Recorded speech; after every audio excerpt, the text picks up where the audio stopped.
Donc, bienvenue à tous à cette courte présentation, 45 minutes, c'est notre objectif, qu'Emmanuel et moi allons vous faire de la saison qui va commencer en septembre.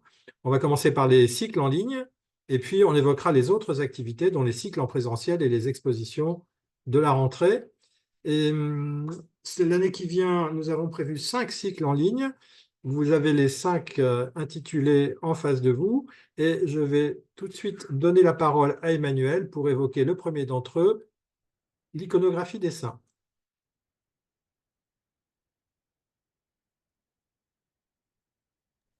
Voilà.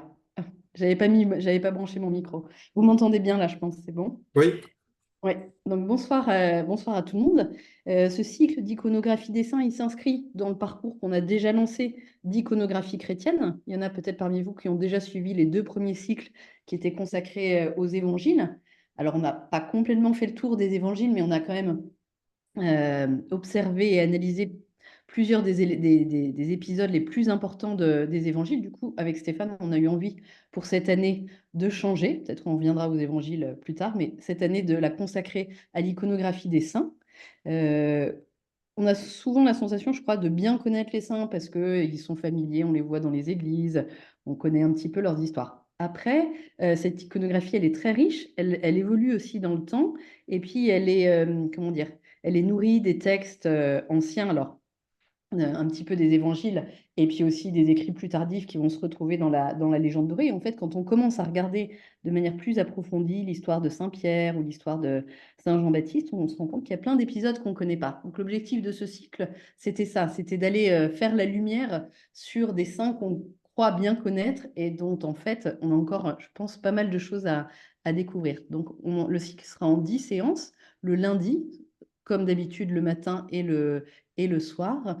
Et vous voyez apparaître là à l'écran la liste des saints. Alors, je vais vous présenter ensuite quelques images pour vous mettre en appétit. Je voulais aussi juste vous dire que pour ce cycle, à l'entrée du cycle, c'est-à-dire avant qu'on lance les premières séances, on vous enverra une vidéo enregistrée d'à peu près une demi-heure qui présentera aussi, je dirais, les grands thèmes liés à la sainteté. Alors déjà sur le plan iconographique, qu'est-ce que c'est qu'une auréole? Aussi, comment on devient saint? Quelles sont les étapes pour être canonisé? Faire aussi peut-être un petit point sur la légende dorée, qui sont des choses qu'on a un peu en tête, mais pas forcément de manière claire. Donc on trouvait que c'était intéressant de faire comme ça un point thématique dans une séance enregistrée, et puis après de consacrer chacune des séances à un saint. Là, on les a rangés par ordre chronologique. Et Stéphane, tu peux lancer la première image. et voilà. Et bien du coup, je reprends la parole puisque en fait, Emmanuel et moi, nous allons faire une séance sur deux, l'un après l'autre. Je commencerai par Jean-Baptiste. Et là, je vous ai mis quelques images originales. Euh, Tout à l'heure, Emmanuel parlait de nous mettre en appétit. Ben, vous avez un plat à gauche, hein, avec une tête de Jean-Baptiste. Parfois, la figuration de Jean-Baptiste se limite à sa tête, évidemment. C'est un cas tout à fait particulier. Et puis, je vous ai présenté un très beau tableau de Philippe de Champagne à droite, où on le voit avec cette gestuelle qui l'identifie aux yeux de beaucoup d'entre nous, qui est cette désignation du Christ qui arrive au loin. L'objectif pour moi dans ce cycle sur Jean-Baptiste, ça va être de ne pas vous présenter exclusivement des baptêmes, bien entendu, parce qu'il y a aussi la vie de Jean-Baptiste, la jeunesse de Jean-Baptiste, tout ce que les évangiles apocryphes nous disent à propos du personnage. Emmanuel. Alors, Saint-Pierre, ce sera pour moi. Saint-Pierre, l'envie de faire Saint-Pierre, elle venait aussi de mon étude des sarcophages pour les cycles précédents. Et je me suis rendu compte que dès le tout début de l'iconographie chrétienne, en fait, dès la période paléochrétienne, Saint-Pierre est très représenté. Je pense en lien évidemment avec son chef, son rôle de chef de l'Église, de premier pape. Et donc, je me suis rendu compte que c'était une iconographie très riche, au-delà des épisodes qui sont directement liés à l'Évangile. Là, on a 2 épisodes qui sont, alors là pour le coup, tirés de l'Évangile. Les larmes de Saint-Pierre, un très beau tableau de Velázquez, c'est-à-dire Saint-Pierre après le reniement, qui prend conscience de ce qu'il vient de faire et qui se repent. Voilà, on aura même un gros plan, merci. Et puis sur la droite, le moment justement du reniement. Donc là, on est dans une atmosphère tout à fait caravagesque, où vous voyez la servante qui interpelle Pierre pour lui demander si elle connaît bien cet homme ou pas. Alors ça, je dirais, c'est des passages assez connus. Je vous montrerai, comme le disait Stéphane, aussi des épisodes moins connus qui sont aussi tirés des Actes des Apôtres, parce que la vie de Pierre, elle continue après la mort du Christ. C'est relaté dans les Actes des Apôtres. Et là, ça donne lieu à toute une série d'épisodes qui ont été représentés en peinture et en sculpture et qui sont aussi très intéressants à découvrir. L'épisode de presse, ce sera évidemment Saint-Paul. On ne peut pas parler de Saint-Pierre sans parler de Saint-Paul. Et là, je vous ai proposé deux tableaux qui illustrent l'événement, j'ai envie de dire l'événement le plus représenté de la vie de Saint-Paul, peut-être le plus célèbre aussi, c'est le moment de sa conversion. Vous le voyez à droite sous le pinceau de Murillo avec un cheval, et c'est le cas de très nombreuses représentations, alors que, vous le savez, le texte ne parle pas du tout de cheval.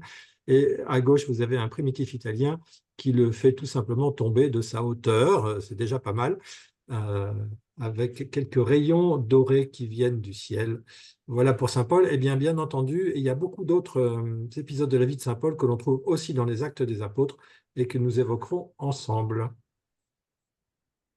Alors, Marie-Madeleine, on en a parlé déjà un petit peu dans le cycle de cette année avec le repas chez Simon, mais c'est pareil, Marie-Madeleine, comme Pierre et Paul, elle a une vie aussi après la mort et la résurrection du Christ, ce qu'on appelle la légende de Marie-Madeleine. Sa vie se poursuit en France, et donc ça a donné lieu à une iconographie, voilà, très riche qu'on trouve déjà dans les temps assez anciens sur les retables italiens du Moyen Âge. Là, vous la voyez représentée un peu plus tardivement sous le pinceau de Van der Weyden avec son attribut. Alors là, je vous apprends rien en vous disant que son attribut est le pot de parfum, hein, mais on creusera tout ça autour du thème de Marie-Madeleine.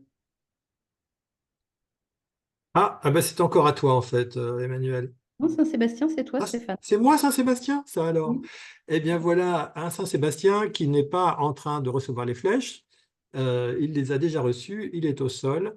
Et vous avez le personnage principal qui semble à la limite plutôt la femme qui est à genoux au-dessus de lui avec cette belle robe rouge. C'est Sainte Irène qui vient pour le soigner. Donc Saint-Sébastien, bien entendu, tout le monde le connaît avec ce qu'on appelle le martyr des flèches. Ceci dit, il n'est pas mort des flèches. Il mourra d'un autre martyr plus tard. Et c'est une des raisons pour lesquelles il est, enfin, le fait qu'il ne soit pas mort des flèches, qu'il est considéré comme un saint thaumaturge, en fait, hein, et qu'il est sollicité pour guérir de maladies. Mais voilà, et on découvrira bien d'autres choses sur ce saint. Alors ensuite, là, vous avez beaucoup de personnages. Vous vous demandez peut-être lequel est le personnage qui nous intéresse. J'ai choisi cette image pour cette femme en noir et blanc, couronnée, puisqu'il s'agit d'une reine, d'une impératrice même. C'est Sainte Hélène, la mère de Constantin. Donc on est au tout début de la chrétienté. Et Sainte Hélène, on la connaît surtout pour son, comment dire, son rôle de découvreuse de la croix du Christ et de son voyage de son voyage jusqu'à Jérusalem, où elle part pour justement retrouver cette croix. Donc ça a donné lieu à des cycles très intéressants que je serais contente de vous présenter. Donc aussi d'élargir un peu à ce thème de la découverte de la légende de la vraie croix. Et puis, j'ai aussi en tête quelques très beaux tableaux présentant Sainte-Hélène seule, hein, notamment un tableau de Véronèse qu'on avait pensé vous mettre là ce soir, mais que je garde en réserve pour le cycle, qui est aussi une œuvre très belle. Donc, Sainte-Hélène, ce n'est pas forcément la sainte auquel on pense tout de suite, mais il se trouve qu'elle a donné lieu à des très, très belles œuvres, dont celle-ci de Piero della Francesca. Donc, je trouvais que c'était intéressant de vous la présenter.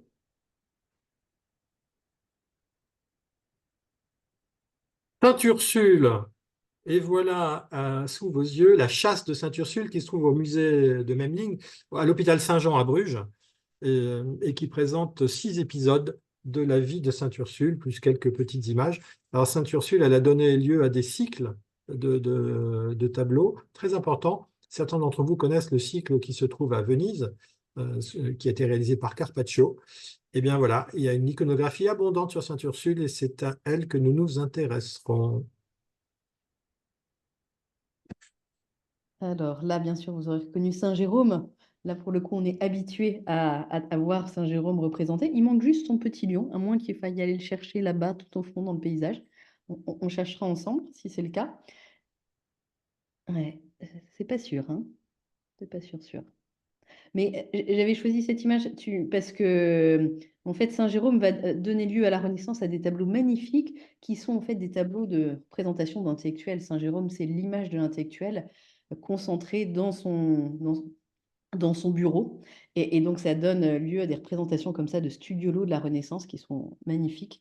Donc, j'avais envie de m'intéresser à Saint-Jérôme parce qu'il y a de très grands peintres qui ont choisi de représenter ce thème-là. Voilà. Donc, ce sera le sujet de cette séance. Sachant, je vous parle là de la Renaissance, mais que bien sûr, on remontera le plus tôt possible dans les représentations de Saint-Jérôme, bien sûr.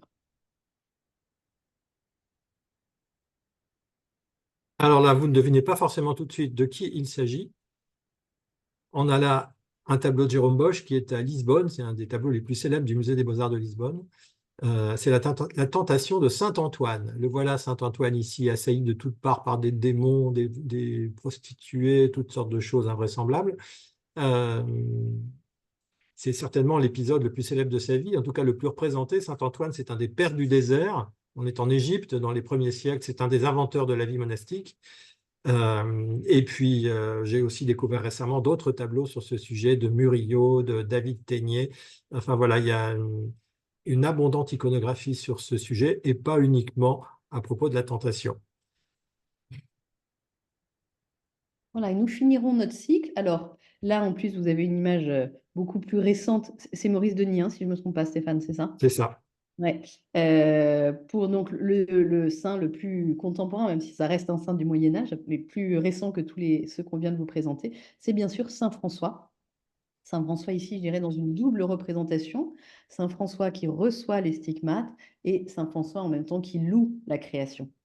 Alors l'iconographie de Saint François, elle est absolument passionnante parce que l'écho de Saint François, l'impact de Saint François est tout de suite très fort dès sa mort. Et donc, dès le début du XIIIe siècle, on va commencer à représenter Saint François sur des retables avec les épisodes les plus importants. Puis arrive Giotto, bien sûr, à Assise, qui va fixer l'iconographie et cette iconographie sera suivie pendant plusieurs siècles. Et on voit qu'elle continue encore à intéresser les peintres jusque là, début du XXe siècle, avec Maurice Denis. Donc là, il y aura de quoi faire avec Saint François.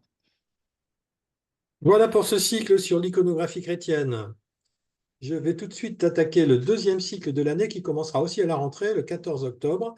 C'est un cycle qui sera entièrement consacré à Caravage. Nous serons deux à nous intéresser à Caravage, bien qu'Emmanuel ait une part limitée dans ce cycle-là, puisqu'elle s'occupera des scènes de genre des années 90. Donc, c'est le 16 décembre que vous la verrez. Là, moi, je suis très content d'attaquer un cycle sur Caravage. C'est un des articles emblématiques de l'association. On voit ses œuvres de manière très approfondie dans quasiment tous les voyages de l'association.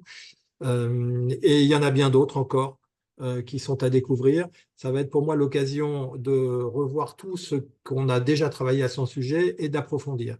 Notamment, il y a quelques aspects que je souhaite véritablement approfondir. Alors, c'est pas celui-là, parce que ça, c'est l'un des tableaux de la chapelle Contarelli. Évidemment, il y aura une séance consacrée à la chapelle Contarelli, qui est un des grands chefs-d'œuvre de Caravage, avec les dernières informations à son sujet. Là, il y aura une séance qui sera consacrée à la formation de Caravage et à la première jeunesse de Caravage. On va aller à la recherche des plus anciens tableaux de Caravage. Là, vous avez un autoportrait de son maître, Peterzano, qui était un Milanais. Je vous ai mis aussi un tableau peint par Peterzano qui se trouve aujourd'hui dans une église proche de Milan. Ça date des années 1570 à peu près. Et donc, on va vraiment essayer de comprendre les liens qu'il peut y avoir entre l'art de son maître et la manière dont il a commencé à travailler lui-même. Et puis, ça, c'est aussi un cycle de fresques qui est de Peterzano, qui est dans une chartreuse pas très loin de Milan. Là, il a un deuxième maître, en fait, qui n'est pas vraiment un maître, qui est un employeur, qui est le cavalier d'Arpin. Quand Caravage arrive à Rome dans début des années 90, il va travailler pour le cavalier d'Arpin, qui est à l'époque le plus grand peintre romain. Il a des chantiers très importants, énormément d'élèves et de collaborateurs dans son atelier, ce que va être Caravage. Et moi, j'ai vraiment envie d'essayer de comprendre aussi les liens qu'il peut y avoir entre la peinture de Caravage et celle du cavalier d'Arpin. Il semblerait qu'il y en ait très peu, car quand vous voyez quelque chose comme ça à droite, alors qu'on est en 1602, on se dit vraiment comment est-il possible que Caravage ait travaillé chez le cavalier d'Arpin. Alors que quand on est chez un maître, on adopte la manière du maître. Alors ceci dit, en cherchant bien, on doit trouver des liens et je vais profiter de ce cycle pour travailler la question. Là, vous avez un autre tableau du cavalier d'Arpin avec un clair-obscur qui évidemment nous rappelle davantage le travail de Caravage. Là, ça sera la séance consacrée à Emmanuel, mais je vous montre une œuvre de jeunesse de Caravage avec ce travail sur la nature morte et la scène de genre, un tableau qui est à l'Ermitage.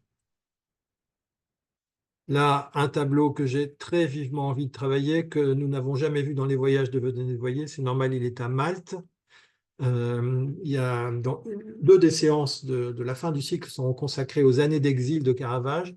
Et il vit ces mois d'exil particulièrement à Naples, à Malte et en Sicile. Donc ça, c'est un des tableaux majeurs. D'ailleurs, il pourrait aussi figurer dans le cycle sur l'iconographie de Jean-Baptiste qui se trouve là, en bas.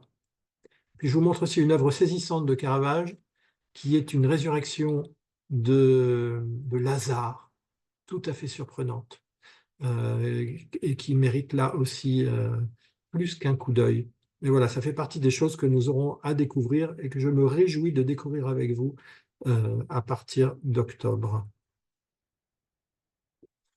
Cette année, nous allons reconduire aussi le cycle sur l'art du portrait. Donc l'an dernier, il était question de la naissance du portrait en Italie, la renaissance du portrait, on va dire, et puis d'artistes majeurs de la Renaissance italienne. Eh bien, nous allons continuer dans la chronologie avec une première séance en octobre consacrée à la Renaissance allemande et ensuite 4 séances consacrées à des géants du portrait du XVIIe siècle. Le cycle sera animé par Hélène Norloff et Emmanuel. Emmanuel, eh bien, évidemment, interviendra avec un très, très grand plaisir sur Rembrandt. Hélène Norloff s'intéressera aux autres artistes, dont le premier sera Holbein, voilà un des grands chefs-d'œuvre de la National Gallery de Londres, que nous allons enfin pouvoir étudier en détail, avant qu'Emmanuel nous emmène à Londres d'ici quelques années, mais ça ne devrait pas tarder. Voilà, c'est le fameux tableau qui s'appelle Les Ambassadeurs, on est au tout début du XVIe siècle. Voilà. Et alors Van Dyck. Alors moi, c'est un de mes chouchous, Van Dyck. Donc c'est la mort dans l'âme que je cède cette conférence à Hélène Norloff, mais je sais qu'elle se débrouillera très très bien. Van Dyck, c'est le peintre gentilhomme, l'un des successeurs de Raphaël particulièrement. Là, vous avez un des plus beaux portraits qui soit, c'est le roi d'Angleterre Charles Ier, qu'on dit être le roi gentilhomme. Voilà. Il y a quelque chose de commun dans l'amitié de Raphaël et de Baldassare Castiglione, qui était le gentilhomme par excellence, et l'amitié qui va lier Van Dyck et ce roi d'Angleterre. Il y aura une séance consacrée à Philippe de Champaigne. Philippe de Champaigne, vous savez, c'est à la fois l'un des plus grands peintres de sujets religieux et l'un des plus grands peintres de portraits. C'est un exact contemporain de Van Dyck. Alors on dit que c'est un peintre français, mais n'oublions pas qu'il vient de Bruxelles quand même. Et là, vous avez une œuvre tout à fait originale. C'est le triple portrait de Richelieu qu'il a fait pour l'envoyer à Rome. Et c'est à partir de ce triple portrait que Bernin a réalisé son buste, qui se trouve aujourd'hui au Louvre et qui est une chose absolument incroyable. Emmanuel, je te cède la parole.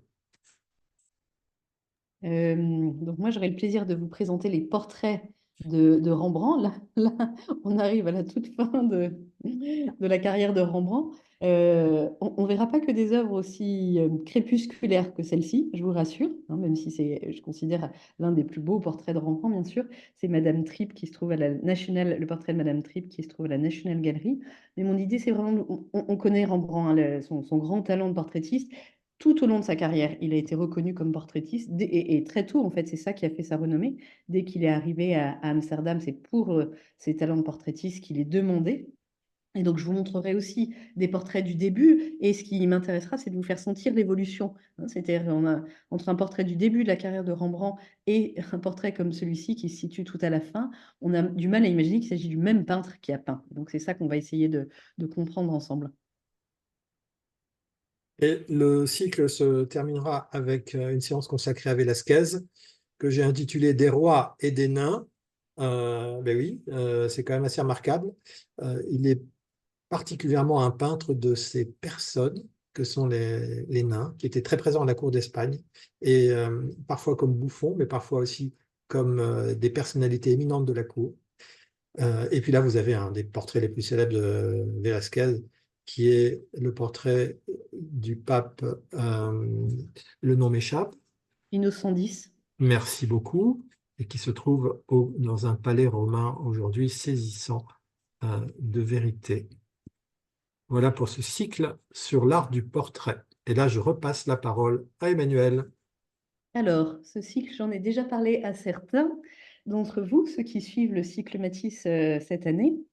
Donc là, j'ai eu envie en fait de créer un deuxième cycle, de vous proposer un deuxième cycle Matisse.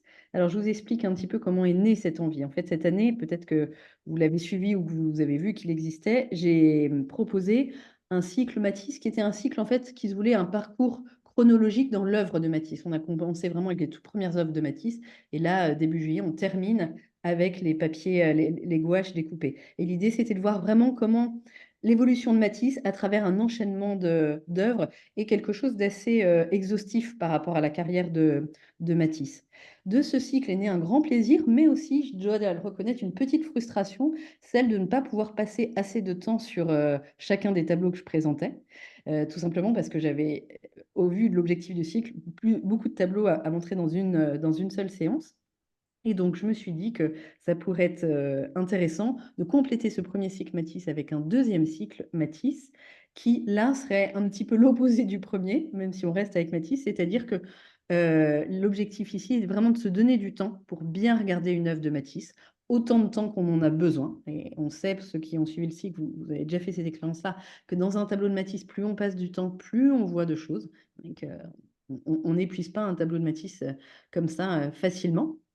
Voilà, Stéphane me met les images devant. Donc, le principe du cycle, il sera très simple. C'est-à-dire que pour chaque séance, il y a 5 séances au total qui sont réparties sur toute l'année.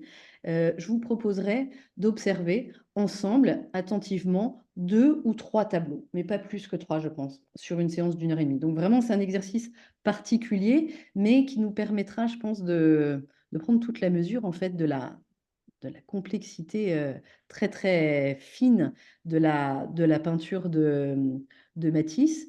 Je voulais rajouter quelque chose par rapport à ça. Ça y est, j'ai perdu mon fil. Attends, Stéphane, ne bouge pas. J'essaie de ce que je voulais dire sur Matisse et sur le fait de faire ça comme ça. Euh, bon, ben, ça ne me revient pas. Oui, si, non, une chose, si, si, c'est ça. C'était par rapport, là, je parle du cycle de cette année. Évidemment, la proposition de ce cycle-là n'est pas du tout réservée à ceux qui ont suivi le premier cycle Matisse chronologique. Tout le monde est largement invité à ce cycle. En fait, je dirais que le préalable pour faire ce cycle, c'est d'avoir envie de passer du temps avec les œuvres de Matisse et de les décortiquer, même si j'aime pas trop ce mot-là, mais voilà, d'aller dans l'analyse détaillée, fouillée de tout ce que produit en sensation sur nous une œuvre de Matisse. Là, Stéphane, si peut-être juste tu peux revenir en arrière simplement que je et même peut-être la toute première. Voilà. En fait, là, dans les 3 images que je vous ai mis 3 moments clés de la période de Matisse. Ici, avec ce magnifique bouquet de coucou, on est encore dans la période fauve de Matisse, hein, et là, on le sent par les grands aplats de couleurs.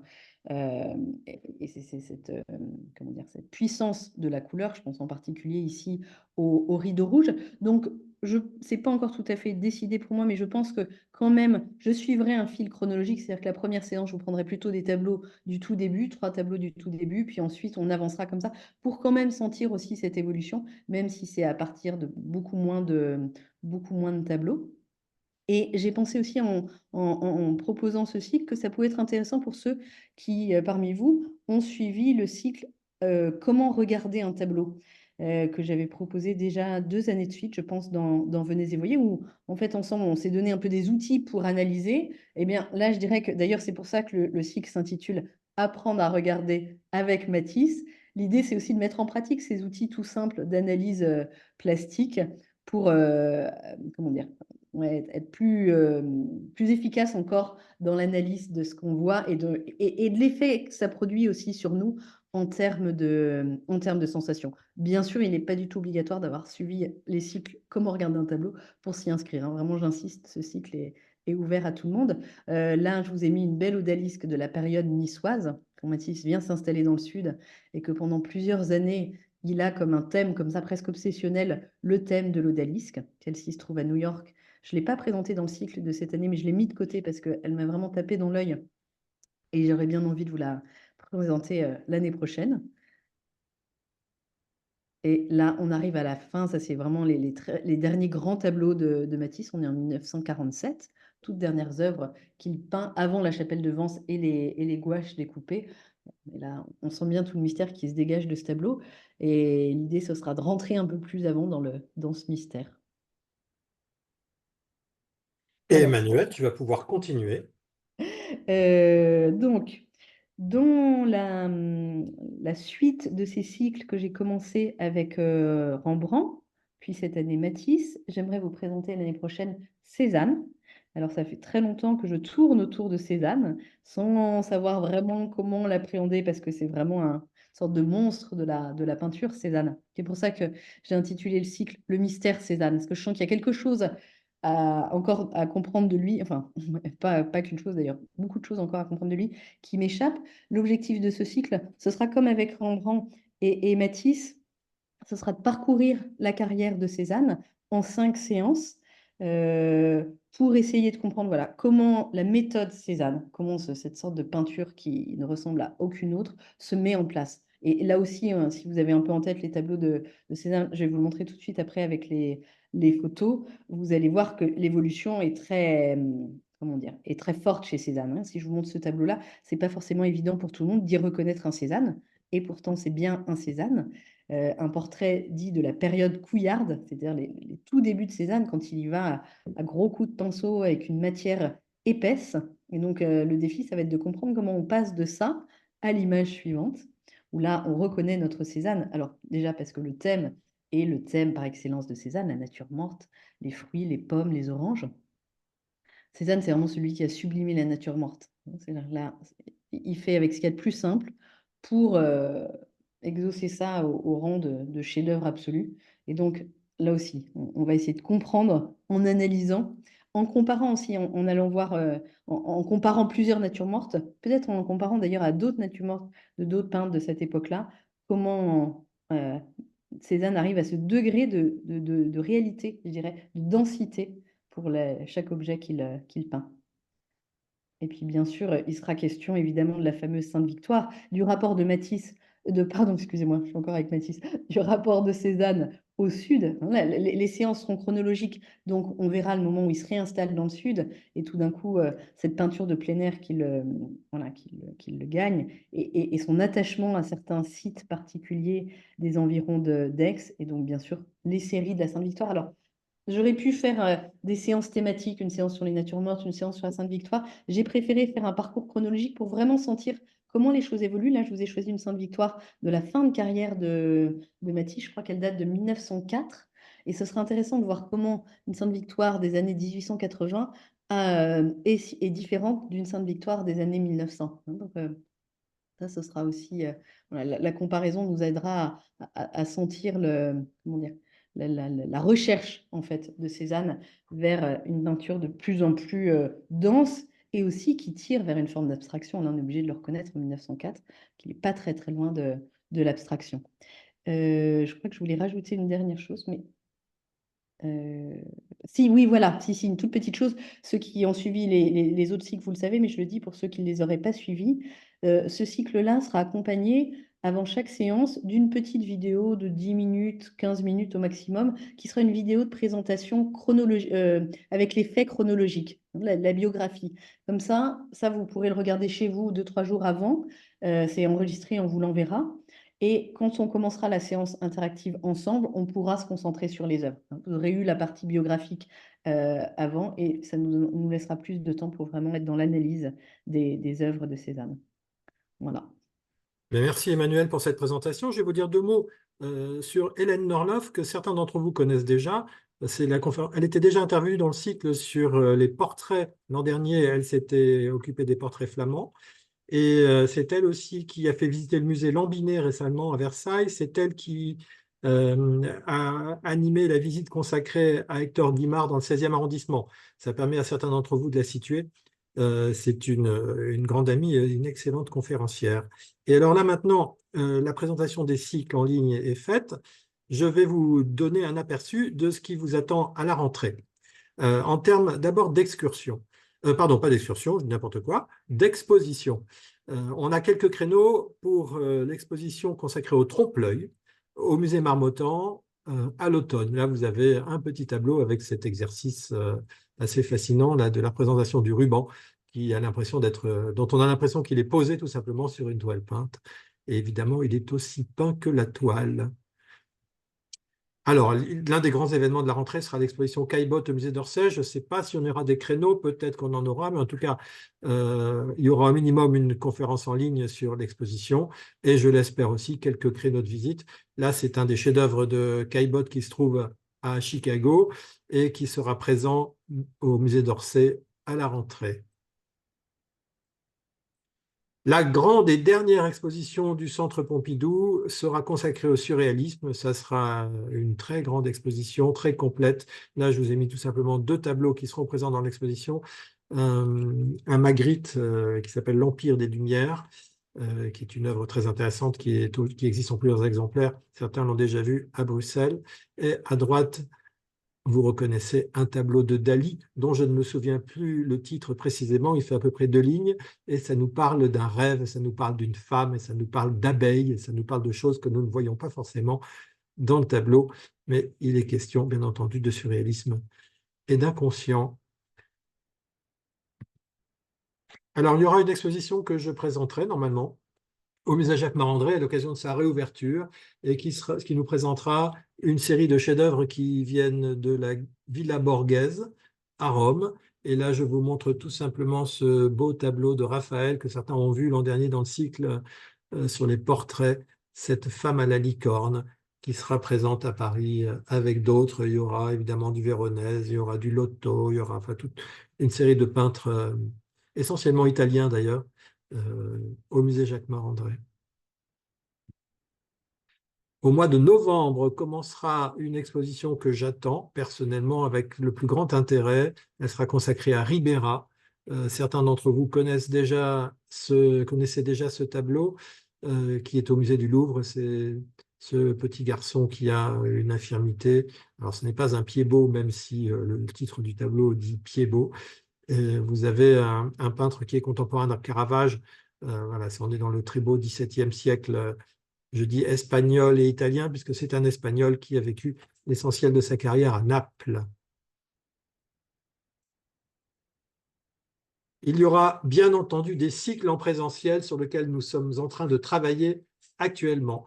J'ai encore quelques rendez-vous avec Michel Brière au mois de juillet pour mettre au point ce fameux cycle que nous avions déjà envisagé à un moment pour l'an dernier, mais cette fois-ci on est quasiment prêt. Ça sera à partir de l'automne. Ce sera certainement 7 ou 8 séances qui va être consacrées à l'art sacré. On ne sait pas très bien comment dire ça, à l'art dans le contexte, on va dire, religieux. Il sera question de peinture, il sera question d'architecture, il sera question d'aménagement liturgique, il sera question un peu de philosophie. Voilà, il s'agit de penser la question de l'art en lien avec le domaine du spirituel et de la foi. C'est assez large, mais ça se veut comment dire, on va mettre de la lumière là-dedans. Je pense que on a une mauvaise habitude d'utiliser des mots sans savoir exactement ce qu'ils signifient. On va différencier l'art liturgique de l'art religieux, de la question du spirituel dans l'art. Vous voyez, on va préciser le vocabulaire, la question du sacré, mais de quoi parle-t-on quand on parle de tout ça? Voilà. Donc c'est un vaste sujet, mais qui, à mon avis, va être riche.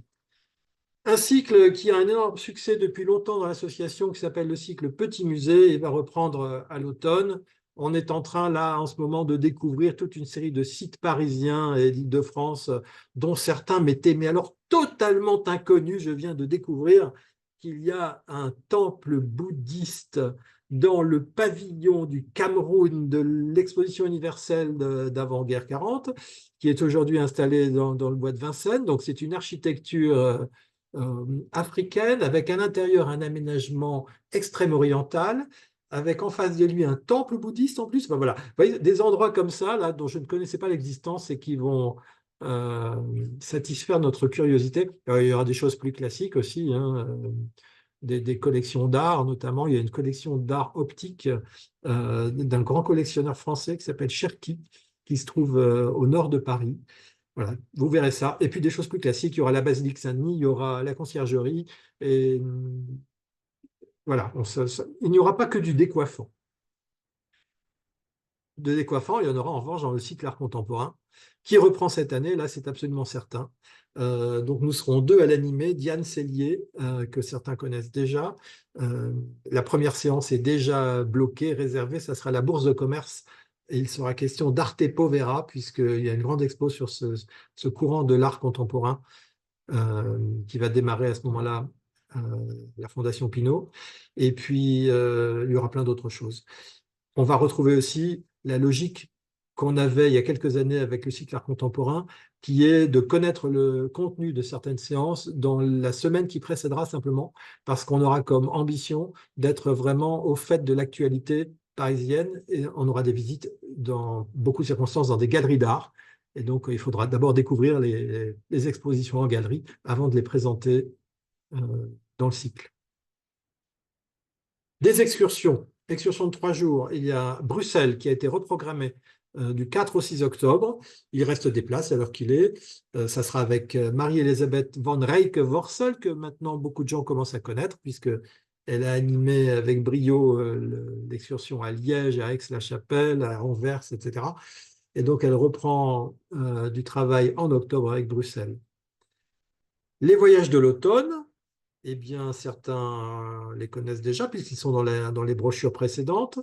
Je vous signale qu'il reste 2 places sur le voyage Bruges-Gand-Ostende au tout début du mois de septembre, qu'il reste 5 places sur le voyage à Assise que Emmanuel accompagne au début du mois de septembre aussi. Je rappelle que Bruges-Gand-Ostende, ce sera moi. Il y aura l'agneau mystique à Gand et les grands primitifs flamands à Bruges.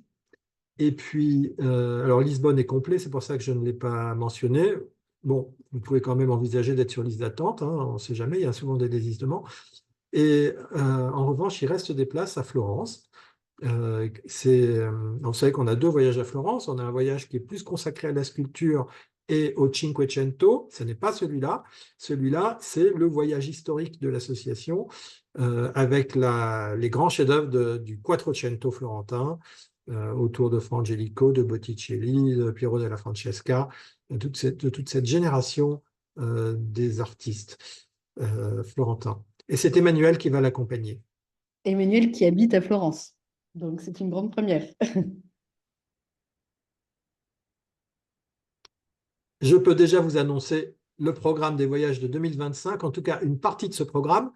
On a déjà les dates et les billets d'avion pour les 4 voyages du printemps. Il y aura Ravenne avec Padoue, Bologne, Ferrare, Sienne. J'ai oublié de signaler que dans le voyage à Sienne, il y a aussi Arezzo et Cortone, avec les fresques de Piero della Francesca à Sienne et puis l'Annonciation de Cortone de Frangelico. Il y a aussi une journée à Volterra, magnifique, très belle ville de Toscane. Vienne sera reconduit au mois de mai à nouveau, Berlin à nouveau, puisque en fait ce que vous avez là sous les yeux, ce sont les résultats du sondage qui a été fait à la fin du mois d'avril, juste avant l'Assemblée générale de l'association. Et à l'automne, normalement, il devrait y avoir Amsterdam. La difficulté, c'est de trouver un hôtel à peu près correct, parce qu'actuellement, on a des hôtels très très chers. Lisbonne sera reconduit à nouveau, Turin est reconduit, on a déjà la date, et Naples aussi. Voilà, notre difficulté d'avoir des hôtels bon marché, on l'a aussi à Vienne actuellement, puisque les prix ont explosé dans ces 2 villes, particulièrement Amsterdam et Vienne. Mais ceci dit, on va trouver. Eh bien, je crois que... Eh bien non, ce n'est pas tout, bien entendu, parce qu'il y a tout le reste. Et tout le reste, c'est très conséquent.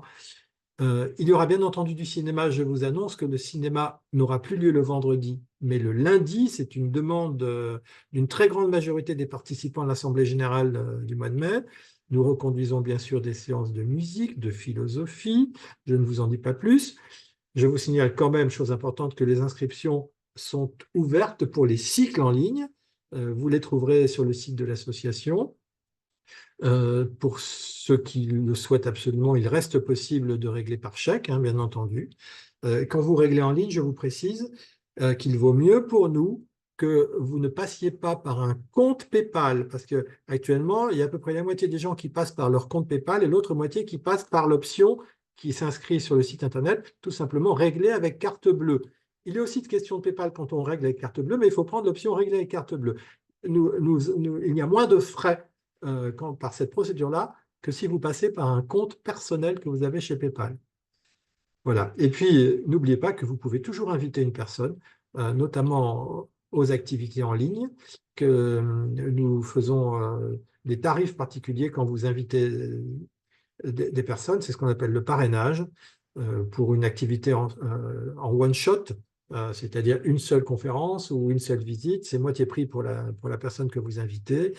Et puis, quand vous invitez quelqu'un à un cycle, ben, nous lui offrons la première séance du cycle de manière à ce qu'il puisse découvrir et savoir s'il a envie d'aller plus loin.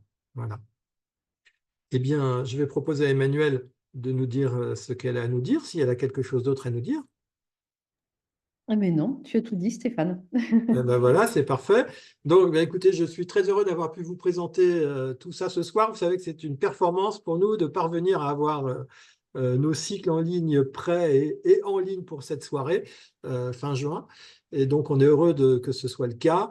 Merci de vous être inscrits et vous allez tous recevoir l'enregistrement de cette séance demain ou dans les jours qui viennent. Ça va aller très, très vite. Je vais arrêter l'enregistrement pour vous saluer directement dans quelques instants.